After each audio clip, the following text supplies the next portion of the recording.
One is to one scale, yung gantlet. Licensed by Hot Toys.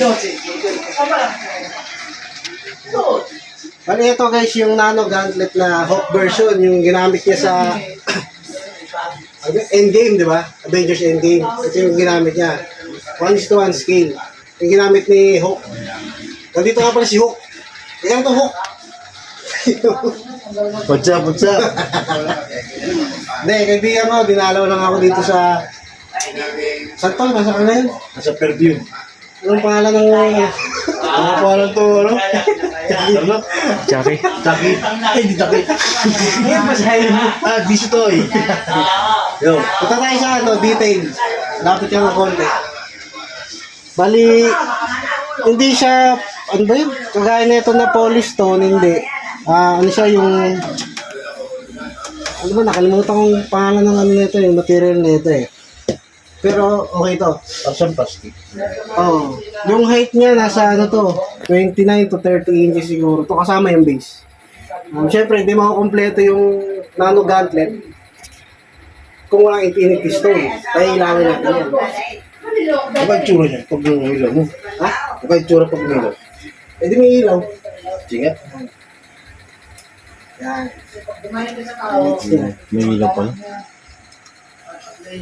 Ngayon, may ano yan, may gimmick yan kung tawagin. Sa mga toys kasi may tinatawag na gimmick. Ito yung gimmick niya. Lapit ka. Yan, focus mo. Yan yung breathing effect, yung gumagalaw yung mga infinity stones. Yan. Magalaw ilaw. Oh, yan yung gimmick niya. Tapos, pwede mo tanggalin yan. Pwede mo tanggalin yan.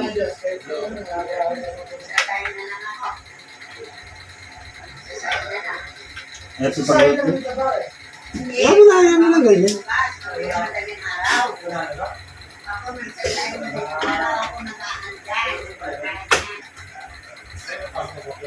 Sa mga Iron Man collector, swak na swak to sa ano nyo, isipin nyo.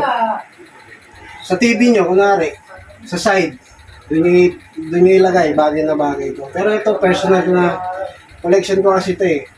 Hindi siya pwedeng masuot, no? Ha? Hindi siya pwedeng suotin. Hindi siya wearable guys, hindi siya wearable. Hindi siya kagaya ng ibang gauntlet na yung maliliit, yung mga sa Marvel Legends, yun, pwede suit yun. Ito hindi, Hot Toys to. The best to, Hot Toys. Yan. Tingnan mo yung laki. Ano? Yan. Ito yung may-ari niyan, ito si Roque, kaya lang umitim. Sunog. Ngayon guys, Nano Gauntlet 1:1 scale, licensed by Hot Toys. Pakita mo.